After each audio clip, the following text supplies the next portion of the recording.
Assalamualaikum warahmatullahi wabarakatuh. Salam sejahtera bagi kita semua. Kembali lagi bertemu dengan saya di Seruni Farm Channel yang membahas seputar budidaya peternakan ayam kampung. Pada video kali ini saya mau menjawab pertanyaan apakah ayam betina atau ayam babon itu bisa bertelur meskipun tidak ada ayam jagonya atau ayam jantannya. Pertanyaan kedua, apakah telur yang dihasilkan dari ayam babon tadi bisa menetas menjadi anak ayam kalau tidak ada ayam jagonya? Nah, sekilas dua pertanyaan itu tampak sangat sepele bagi Anda para peternak senior. Namun rupanya ada banyak peternak pemula yang masih awam ya terkait tentang siklus bertelur ayam betina dan bagaimana cara ayam betina itu kemudian menetaskan telurnya. Untuk mendapatkan jawabannya, simak video ini sampai habis. Jangan lupa like dan subscribe channel ini agar tidak ketinggalan informasi-informasi penting lainnya terkait budidaya ayam kampung.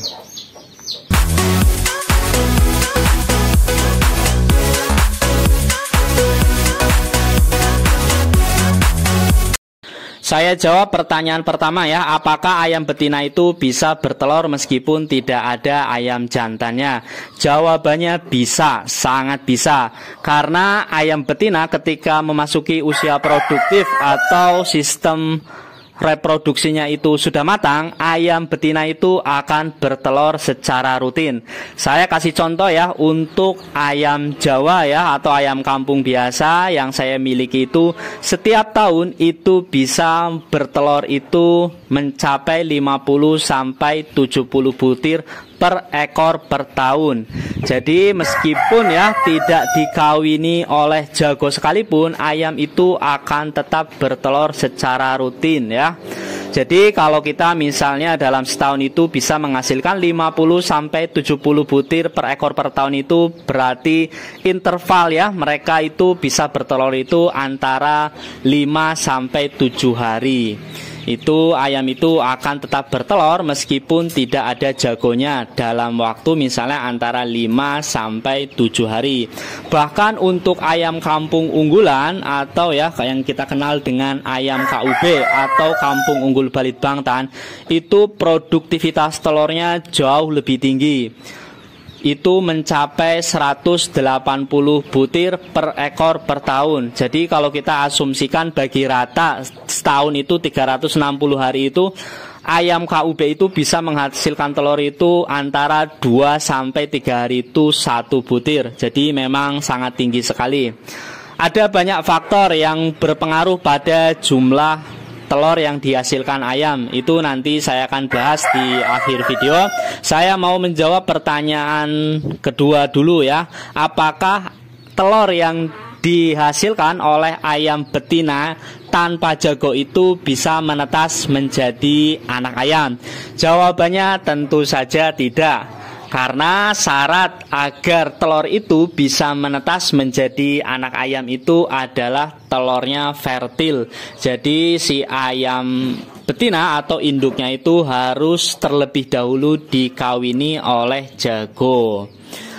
Itu jawaban untuk pertanyaan kedua. Jadi ayam kalau dia menghasilkan telur tapi tidak dikawinkan dengan ayam jago atau pejantan, ayamnya itu telur ayamnya tidak fertil alias tidak subur, sehingga tidak ada janin yang dihasilkan pada telur tersebut, sehingga tidak bisa ditetaskan menjadi anak ayam.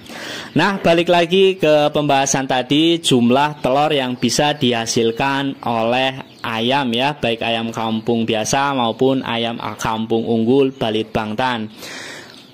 Ayam KUB sendiri bisa menghasilkan jumlah telur yang lebih banyak dibandingkan ayam kampung biasa karena satu ya, faktor genetikanya sudah melalui persilangan berbagai macam ayam unggulan ya yang ada di Indonesia. Jadi pertama tadi memang ayam KUB itu bisa menghasilkan telur yang banyak itu karena genetiknya memang dari sononya itu sudah unggul. Kemudian faktor kedua ini juga sangat berperan penting ya, yakni masa mengeram dan masa memelihara anak ayam.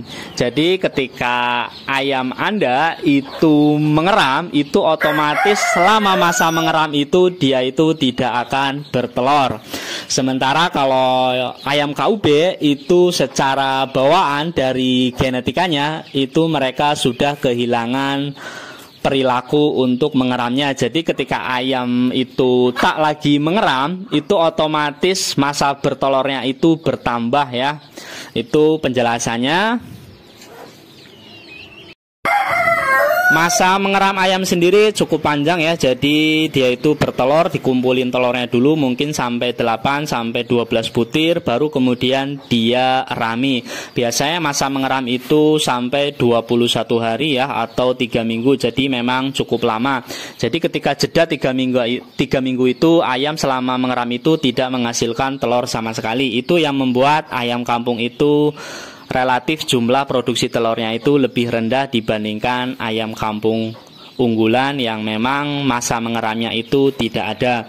Kemudian ditambah lagi ketika ayam itu sudah selesai mengeram dan telurnya itu menetas, ayam itu biasanya mereka akan mengasuhnya ya. Jadi ayam itu, anak ayam akan ikut induknya baik cari makan ataupun tidur itu sama induknya itu kira-kira cukup lama ya, sampai 2 bulan lebih. Jadi selama itu pula biasanya ayam kampung yang ada anaknya sampai dia disapih itu dia tidak bisa bukan tidak bisa ya, tapi biasanya mereka juga tidak bertelur. Jadi itu faktor pertama ya. Faktor pertama tadi mengeram, kemudian tadi genetika, dan faktor ketiga itu mengasuh ayam. Ada lagi faktor penting lainnya ya. Terakhir ini, kalau Anda ingin jumlah telurnya itu lebih banyak dibandingkan biasanya, yakni faktor pakan. Ini sangat penting ya. Ini sama halnya kalau Anda memelihara ayam petelur atau ayam layer, ketika pakannya tidak cocok, maka telurnya yang dihasilkan pun tentu lebih sedikit. Jadi tentu kalau Anda ingin ayam kampung Anda menghasilkan telur yang banyak, Anda juga harus memerhatikan pakan, terutama dari sisi protein, kalsium, dan sebagainya. Nah, ini contoh ayam babon saya yang baru saja bertelur dan kemudian telurnya itu dierami sampai menetas. Itu ada banyak ya. Ini juga ya ayam babon saya, kebetulan ini punya anak juga nih. Nah, anaknya bersembunyi. Jadi itu ya yang membuat ayam kampung biasa itu bertelurnya itu tidak sebanyak ayam KUB. Nah, itulah jawaban saya terkait 2 pertanyaan tadi. Jangan lupa like dan subscribe ya. Bagi Anda yang ingin bertanya, silakan tulis di kolom komentar. Insya Allah saya jawab dengan selengkap-lengkapnya.